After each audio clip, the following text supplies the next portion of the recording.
and we thank you for joining us here at the Missouri MBDA. We are excited and elated to have Kira Cherie Cobb, who is the CEO of EB Basics, with her exciting lessons on 10 lessons for startups to scale and starting new business venture.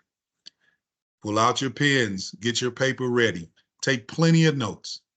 We thank you for being in attendance, and we look forward to working with you and answering your questions. Please save all questions in the chat, and we thank you. Without further ado, Ms. Cobb. Well, hello, everybody. I am so excited to be here. And as Todd said, I am Kira Cherie Cobb. I am the founder and CEO of Entrepreneur Business Basics. And today we are going to be talking about the 10 lessons that startups must master. If you are growing your business, if you are scaling into a new venture, these are 10 things that you absolutely want to master as you are taking your idea out of your head and putting it into the marketplace. Again, I'm Kira Cherie Cobb. I'm going to facilitate for us today. I've got 20 years in minority businesses, launching them and growing them. I'm also the proud founder of Black Entrepreneurship Week, which is always the first week in August, where we celebrate all things Black entrepreneurship. We have also an accredited curriculum, and we are MBE, WBE certified. So I feel like I'm a little qualified to help you figure out what are the 10 lessons that you need to master as you begin to scale or grow your business. You guys ready? Let's go. The number one lesson that every single startup needs to master is you need to master your why. You absolutely need to ask yourself this question. Why are you starting this particular business? Why are you getting into business? If you think that you're getting into business because you're tired of working your job, you want to be your own boss, someone told you you should take your hobby into a full-time thing, I'm telling you that's not enough. You should absolutely be able to answer this question. Why are you starting this business? Are you starting a business that you are uniquely qualified to do because you have some past experience? Are you starting this business now because now is the best time in your life? Are your finances in order? Is your personal life in order? Ask yourself this question, and while you are monitoring this live in this workshop, write the answers down. Get a piece of paper and answer these questions for yourself. Why are you starting this business? The number two lesson is, before we move forward, I want to tell you, passion is not enough. It is not enough. Just like it's not enough in relationships, you need more than passion to keep your relationships healthy and moving forward and growing. You need more than passion to keep your business going, to grow your business, to scale your business. Master the art of articulating why you and why this business model. So this is going to be something that becomes a part of your pitch as you get to that stage of business and you go after funding. But passion is not enough. So if it's just something that you're passionate about, if you're tired of working a 9 to 5, you really need to understand the why. Why are you going to start this particular business model? Lesson number 2, master problem solving. Not only should your idea be solving a problem in the marketplace, but you should also master the skill of problem solving. Why do you think that's true? Because you're going to be solving all kinds of problems as an entrepreneur. You're going to be solving, how do we actually get this food to the table when we only have 3 waiters today, but we're packed? That's a problem you're going to be solving. You're going to be trying to solve for X when it comes to your expenses. We only have so much in the account, but we've got to get all of these people paid on payroll. You need to understand that critical thinking and problem solving is the skill as an entrepreneur that you absolutely need to master. Master problem solving is number 2. Ask yourself this question for those of you who are taking notes. What problem is your business model solving? Are you just creating a business out of a hobby? Or are you creating a business out of a fad? Well, everybody's doing it. I should try to get in that field and try to get out in the market. You should be actually solving a problem in the marketplace. Then I want you to ask yourself, are you solving a real problem? Or are you solving a perceived problem?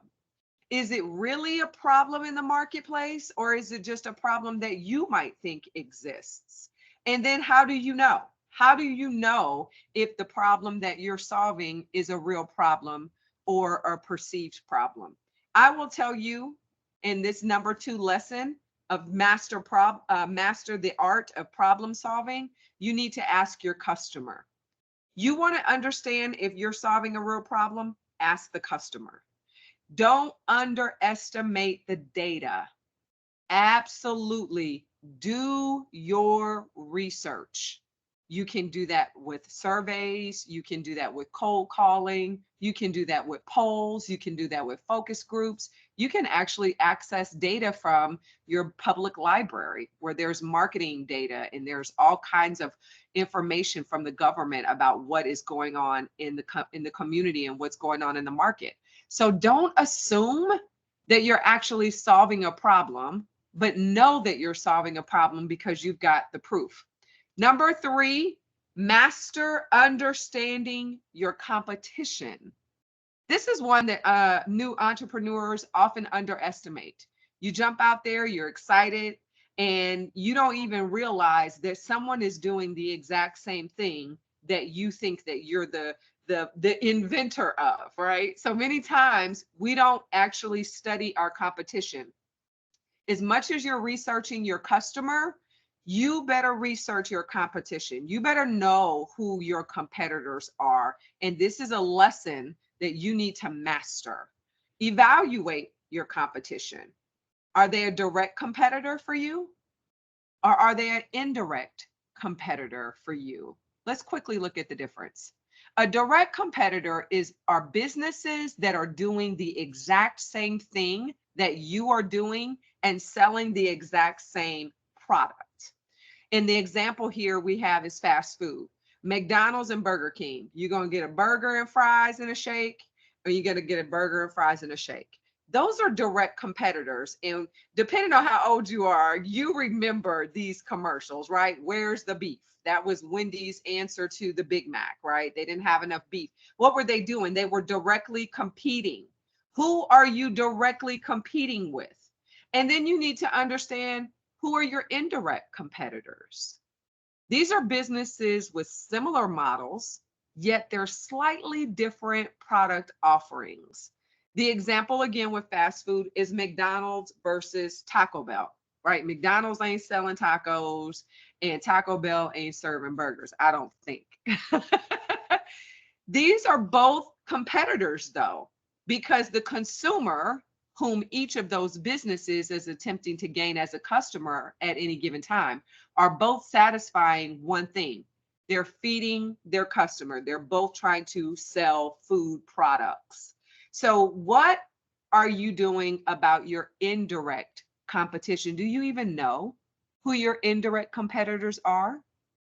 If you're selling fragrances, you might think that your indirect competitor or your direct competitor is only Bath and Body Works, but it could be the Dollar Tree, right? Because maybe they have a whole line of fragrance over there. So make sure that you understand the difference between your direct competitors, your indirect competitors, and always be evaluating your competition. Lesson number 4. Master knowing your value proposition. I cannot express this enough. Evaluate your position in the market. It's not enough for you to know your problem solving. It's not enough for you to know your competitors. You need to be able to understand how much of the market do you actually own? What is your share of the market? You want the lion's share of the market. You don't want a corner of that market. You want to be able to get in there and own as much of the market as you can, but you got to understand what value you bring to the market. Where are the opportunities in your market to grow? And what advantage do you have to actually penetrate the market? In several of our lessons that we do as entrepreneurs, we're training entrepreneurs all of the time through our curriculum called Jump. We do it in 12 weeks. And inside of that 12 weeks, we talk about ways for you to give great value proposition and how are you actually going to penetrate the market. You got your business plan, you know who your competitors are, you know who your customers are, but how are you actually going to get into the market? Because there's several ways. And understanding what value you actually bring to the market is critically important. So ask yourself, how much of the market do you want to own? Number 5 lesson, and we're halfway through, guys.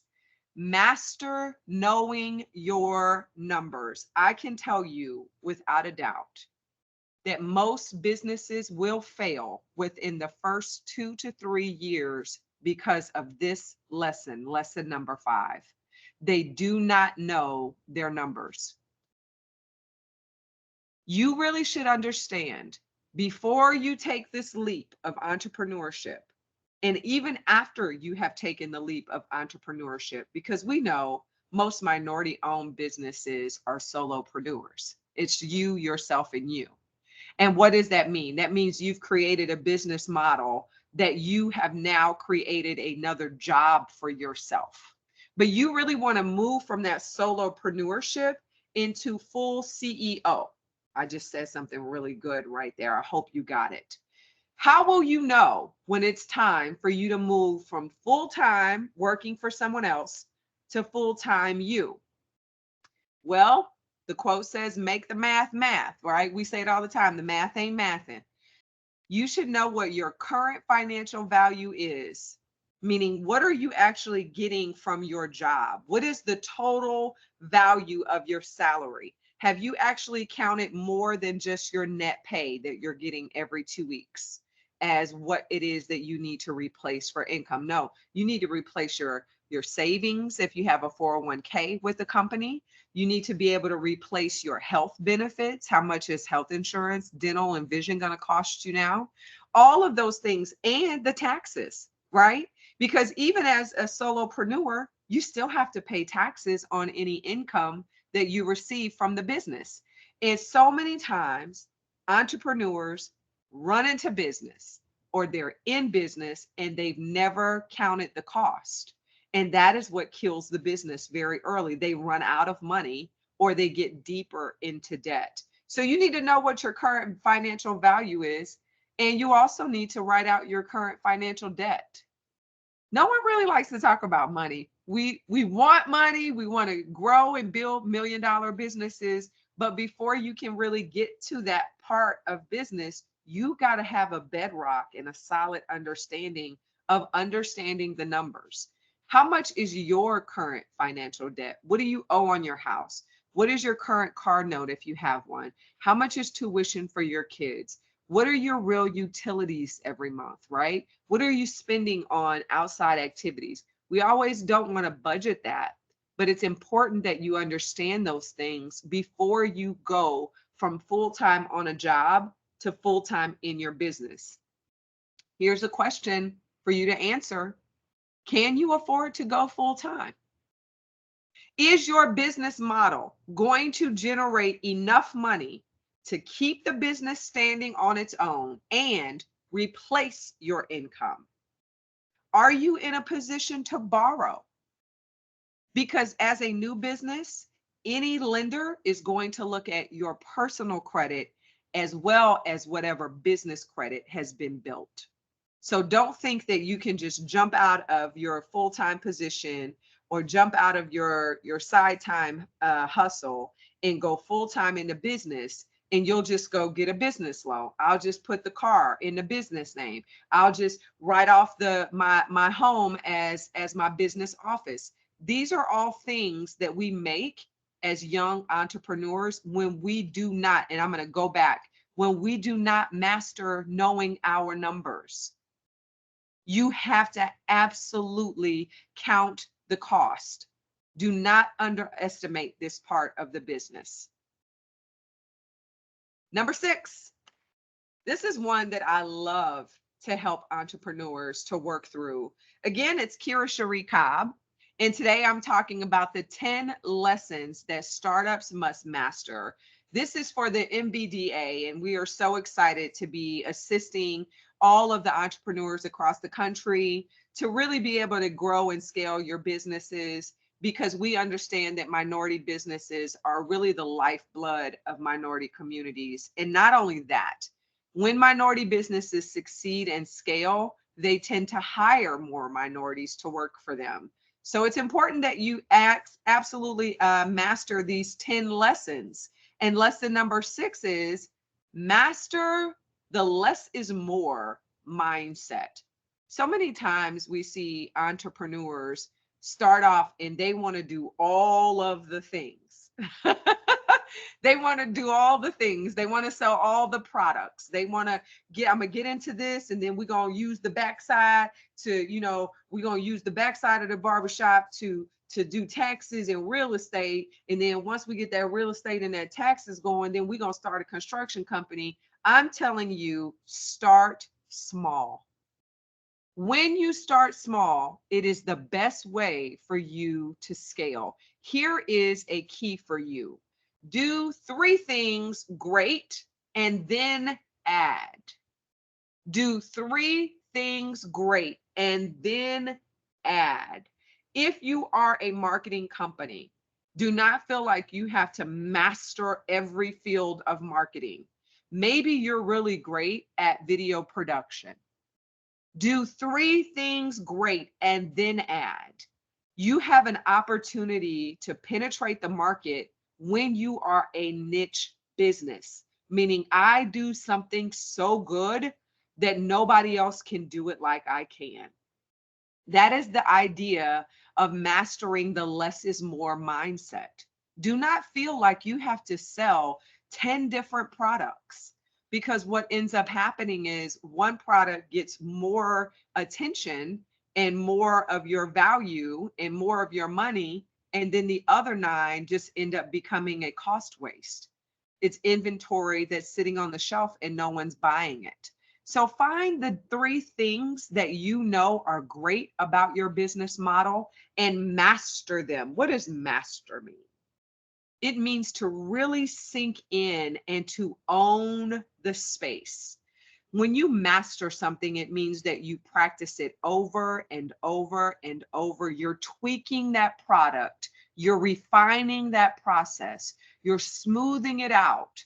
You're looking at it and you're going back and you're saying, how can we do this better? How can we take this one thing and make it its absolute best? And then hit copy paste 3 more times. Start small. It's the best way to scale. That's lesson number 6. Adopt and master the less is more mindset. Lesson number 7. Master staffing your weaknesses. Now, one exercise that I love to help entrepreneurs to walk through is what's called a SWOT analysis. And you all have heard those before. A SWOT analysis. S is for strength, W is for weakness, O is for opportunity, and T stands for your threats, things that are going to threaten the company. There's so many times, because we're solopreneurs, we're starting this business pretty much on our own. We really don't think about staffing our weaknesses. And every great company, every great CEO will tell you that if you will master the art of staffing your weaknesses, then you will have a full and round and whole company. It's very important that you understand what you're great at and be very honest about what you're not great at, because you're not supposed to know everything.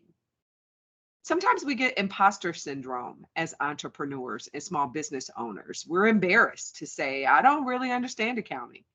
I honestly, I've never really kept my books. I'm just, kind of getting the money in and buying the stuff as we go.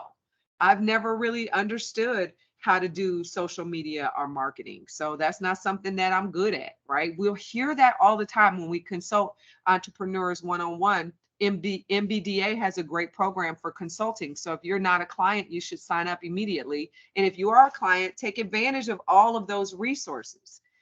You are not supposed to know everything. You should be in a position where you can be honest with yourself and say, this is not what I'm good at, right? I'm really great at making the cakes, but I'm not good with customers. My joy is in the kitchen. I just really know how to make really great food. I can cater very well, but I'm not really great at sales. I don't want to work on that side, or I'm not really comfortable with facing the community. So now you know where your weaknesses are. Many businesses fail because they underestimate the time and the manpower and the resources that are needed to work the business, right? Your first day on the job as the business owner, and you just want to do the thing. I just want to make bicycles. I just want to open a restaurant. I just want to cut hair. I just want to go and frame up houses. I just want to lay concrete. But you don't really understand, or you've underestimated the time that it's going to take for you to actually run the business. Many times entrepreneurs want to work in the business, but they don't want to work on the business, right? If we were in church, I would say it again. So I'm going to say it again. How many times as a business owner have you focused more on working inside of the business, doing the thing, whatever that is, and you don't really work on the outside, the frame and the structure of the business? That's that manpower that we're talking about in staffing your weaknesses. You absolutely need an accountant. You absolutely need somebody who is going to make sure your contracts are written correctly. You absolutely need somebody making sure that you're paying all of your taxes and you're keeping up with your city licenses and your permits. That's working on the business, right? You just want to work inside the business. You need to be able to understand what resources are needed to make the business flow the way that you vision it. Okay, I can make the cakes, but somebody has to market the cake. Somebody has to help package the cake. Somebody has to deliver the cakes. So we need a delivery system. We need a logistics management system. Somebody needs to actually invoice for these cakes. Somebody needs to account for the money that's coming in. Guess what? Somebody got to go buy more ingredients. These are things that business owners often underestimate. Somebody may say, well, I really don't have a budget right at the moment to hire. Maybe I can't grow. I don't have the capacity to hire somebody and pay employment taxes and workman's comp and all of those things. This is a great time for you to get in the practice of hiring a subcontractor. This is a 1099 employee for you. This is someone who works independent of the business, and you pay them a fee and they are walk away with their money, and it's up to them to pay the taxes. This is a good time for you to engage with interns. Looking at university students who are trying to get their internship hours, even high school students who are looking for internship opportunities, who can come in and fulfill those needs inside of your weaknesses. Volunteers, you'd be surprised at how many people who really want to support you would be willing to volunteer even inside of your for-profit business. It happens all the time. And then stakeholders, those are people who say, I actually believe in what you're doing, and I actually like a little piece of what you're doing. And you have an exchange, whether they're somebody that gets a portion of your company and they become a stakeholder or owner in the company, or perhaps they just say, I just trust you and I want you to get what you need. These are all ways to get more hands in the kitchen, so to speak, without necessarily hiring employees. Lesson number 7, master staffing your weaknesses. The key here is to really be honest with yourself.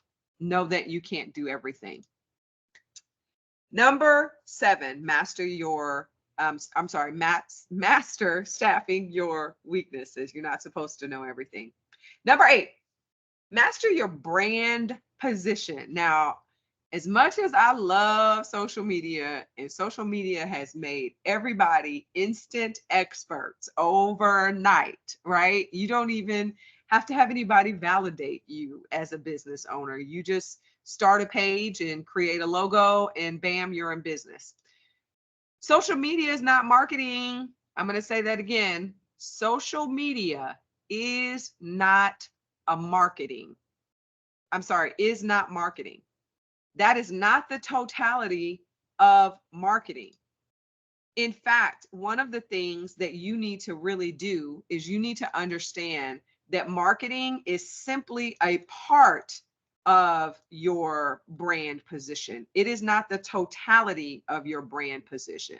It's a small part of your brand position.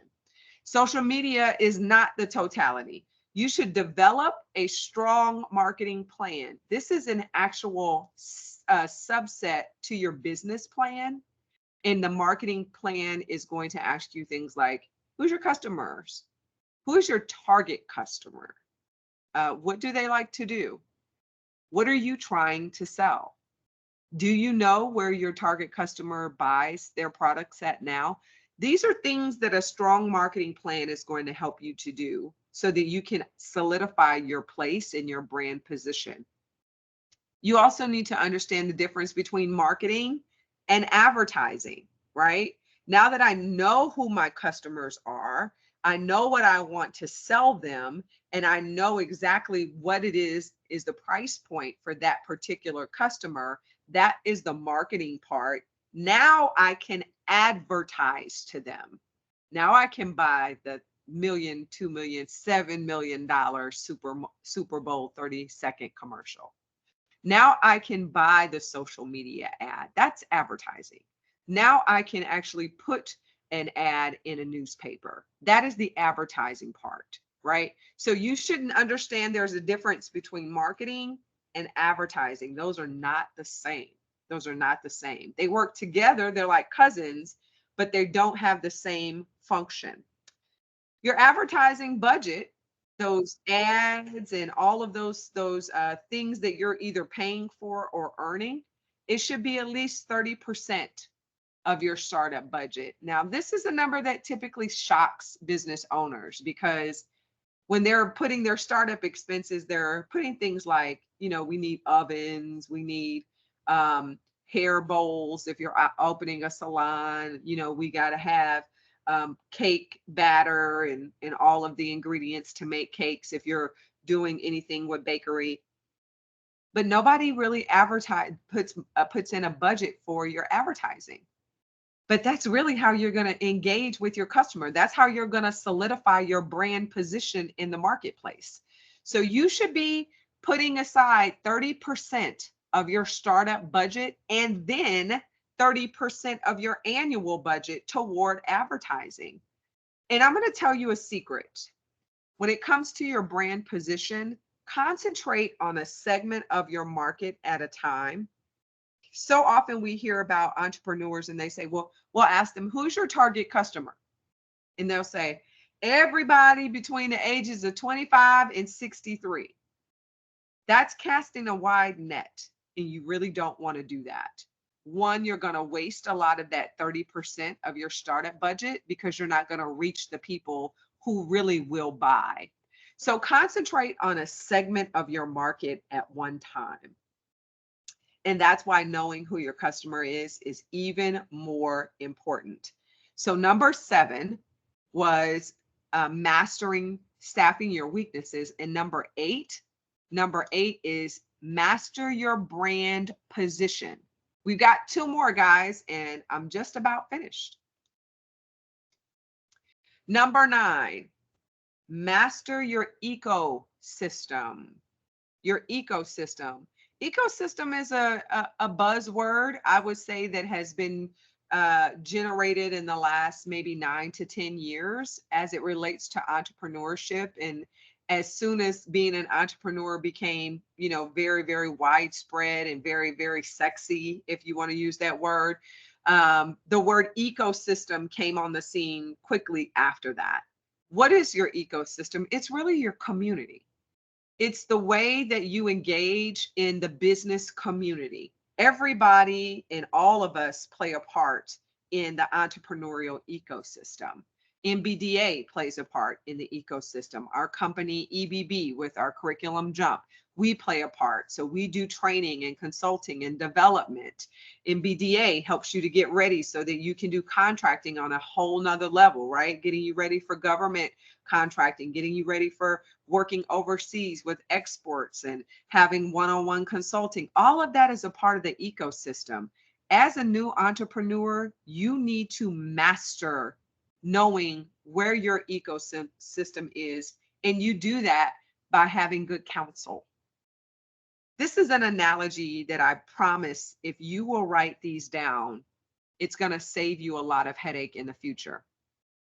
Because as solopreneurs, we think that, our mom and our aunts and our friends and our, all of our coworkers, that those are going to be our customers. Those are the people that are going to move the business forward. And that's just not true. You need to know who's in your boat. So all of us are on this journey, but as an entrepreneur, you're on a destination. You're actually trying to move the business from one place to the next. And there should be at least 5 people in your boat, The first person is a cheerleader. Talking about the 10 startup lessons that every entrepreneur should master when you're growing and scaling your business. You should know who's your cheerleader. This is the person that's just going to cheer for you. If you're winning, they're going to cheer for you if you're losing, right? Think about the cheerleaders at the games. They're cheering when we score. They're cheering when you're down. They want you to be on offense and do well. They want you to be on defense. This is the person that's in your life. And I want you to identify who these people are for you. Who is your cheerleader? Who is the person that's going to root for you if you win in business? That's going to root for you if you're losing in business. You need to have a cheerleader. The second person you need in your boat is a champion. You need somebody that's going to speak well of you in your absence. This is so good. You need somebody who's going to go into a board meeting that you're not in. And when they say, hey, does anybody know someone who does catering? Oh, I know. Sheila does catering. Let me get you her information, right? That's a champion. That's somebody who's speaking well of you in your absence. That's someone who's advocating for you. There's someone who's trying to help your business to move along to the next level. Now, they're not the cheerleader. This is a person that's actually championing you. They're actually out there telling people about your business, and they're telling people about who you are and the value that you bring and your business brings to the community. Who are the champions in your life? Remember, this is not supposed to be the weight of your family. This is supposed to be people who are outside of your immediate family. Why? You need to know your ecosystem. Number 3, you need a good critic on your boat. You absolutely need a critic. And the better you do, the more critics you should have. I know that's contrary and we don't want to believe that, but it's so true. The better you're doing at your job, you should have is equal amount of criticism coming back at you, some good and some bad, because you want to be able to know that my business model is making such a difference in the community that I'm getting talked about.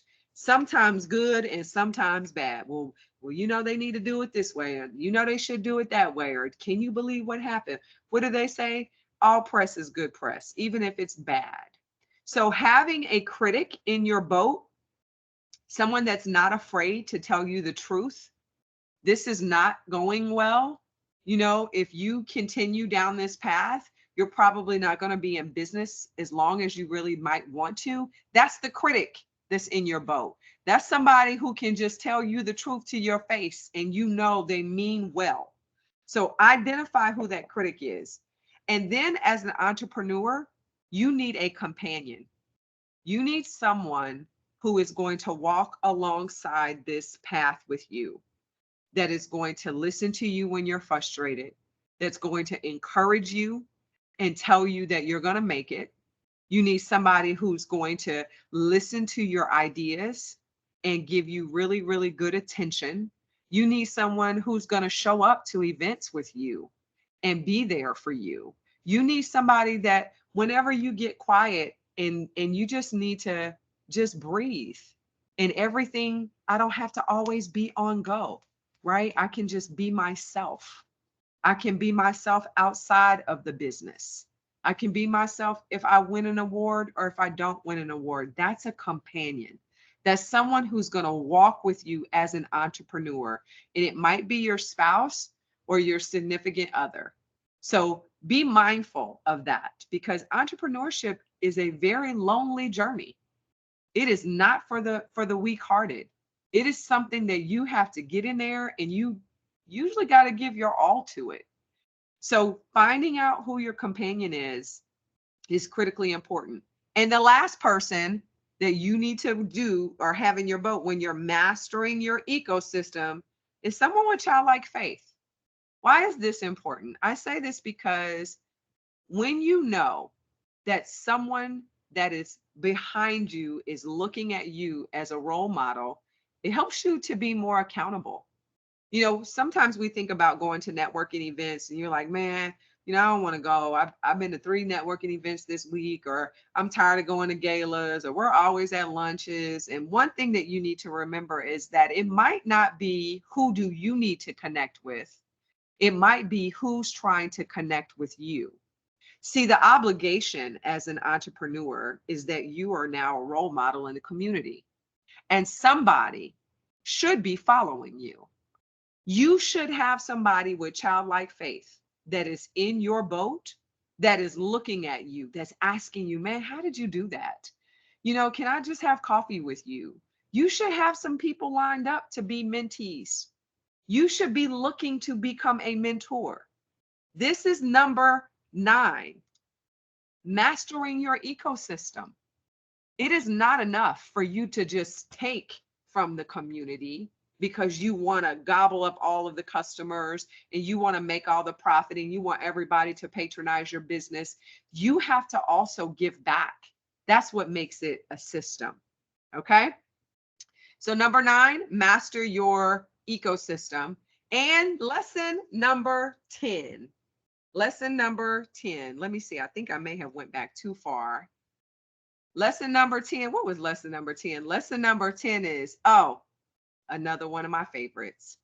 Master your pivot, master your pause, but do not master your quit.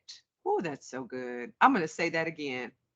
You can master being able to pivot in your business, and you can master understanding when you may need to pause, right? And look and say, okay, let's wait a minute. What's working, what's not working? How are we actually going to move this company forward? Do we have enough? Is it time for us to scale? Do we need to pull back so that we can retool some things? But whatever you do, don't quit. Do not quit. So many times businesses don't necessarily fail. The owner just gives up. They don't really pivot from their idea. They get married to their one concept, and then that if that one concept doesn't pan out the way that they think it should, they just quit the business altogether. I'm telling you that master entrepreneurs, people who have been in the game, they become serial entrepreneurs. What does that mean? That means that they started off doing one thing and they learned the rhythm of entrepreneurship, and then they scaled off and they started doing something else, and then they scale off and they start doing something else. I'm telling you, do not get married to an idea that you cannot pivot from, that you're not able to pause from. That is lesson number 10. And I want to close with this lesson with these lyrics from Kenny Rogers. I don't know if you all are familiar with this song or not, but it's called The Gambler, The Gambler. And he says it so good in his lyrics. He says, you got to know when to hold them. I hope you guys know this song. If not, this is a fun fact, and you can Google it today over your lunch break. You got to know when to hold them. You got to know when to hold on to your business and your business ideas. Don't give up just quite yet. You got to know when to fold them, right? Okay, that idea didn't make it. We put a lot of time and energy into it, but let's just let this sit down for a while, and let's set this over here for a few minutes. You got to know when it's time for you to absolutely walk away. We've been at this business for a long time, and this particular business model is not going to get us where we need to go. We need to really walk away from it, right? That's that pivot. And then you also need to know, when is it time to run? When do I need to run? Now, I think Kenny Rogers was talking about actually running because, as a gambler, you might have done some things a little suspect at the table. But I'm talking about, when do you need to run as hard as you can in your entrepreneurial journey? When do you need to say, hey, we hit a stride, y'all, and this is what it is. And we're going to give everything that we got, and we're going to run as fast as we can so that we can actually get to the end goal. So you need to know that. You need to master the art of learning to pivot. You need to master the art of knowing when to set some things over to the side. You need to know when it's time for you to walk away from an idea. You don't have to go down with the ship. You have an opportunity to say, hey, we tried that. That didn't work. Now we're going to focus our energy over here on this particular thing. And then you need to know, when is it time for you to run. Well, I know that we do have an actual system for Q&A. So if you are watching this, please submit your questions to the chat, and we will make sure that we get those answers to you just as soon as we can. I'm so excited to have been with you today. As you can tell, I'm very passionate about entrepreneurship, and it's really the lifeblood of what we do. I've been in this entrepreneurship race since 2006. I got in the game coming from Kansas City, really just wanting to help minority entrepreneurs. I saw so many of them in that time, 2006, 2007, 2008. There were so many people who had lost their job, right? Because we had the big housing collapse and the big investment collapse, and people were really looking for a way to sustain their life. And so they started businesses, but we was just starting them. We didn't have anything foundational. There was no business plans being written. People were taking severance pay and drawing down their 401k and taking their savings out and just starting a business. And I knew that if we could provide something to the community, and we could serve the minority community and say, hey, you got an idea. Let's make sure it has the basics. Let's make sure that you understand who your customers are. Let's make sure you actually start this thing off because there's a real need. Let's make sure you understand the numbers and you know how you're going to be positioned in the market. So we created EBB, Entrepreneurial Business Basics, and we've been running with that thing ever since. We've also been able to create our own curriculum, which is called JUMP. And JUMP is a 12-week cohort. We teach adult learners how to really take their idea from their mind systematically over the course of 12 weeks, launch it into a significant business. We do a pitch contest at the end. We help you to write your pitch, help you to write your pitch and create your slide deck. But there's so many other things that happen inside of JUMP. I'm also the proud convener and the founder of Black Entrepreneurship Week. I talked a little bit about that at the top of the hour. Black Entrepreneurship Week is always the first week in August. That's National Black Business Month. And so when we look at what does the entrepreneur need, during that week, we have all kinds of events. We have workshops, we have master classes. This year, we're instituting something called the Ripple Awards, where we really want to celebrate ecosystem builders and minority entrepreneurs. And it's just a good time for ecosystems across the nation to stop and say, how do we grow, develop, sustain, and scale Black entrepreneurs? What do they need? Our needs are different sometimes than other entrepreneurs. And so Black Entrepreneurship Week, always the first week in August. And then we're starting our nonprofit arm, because every business should get to a part where they can become philanthropic and give back to community. And so we founded 2053. As I close, I want to give you this statistic.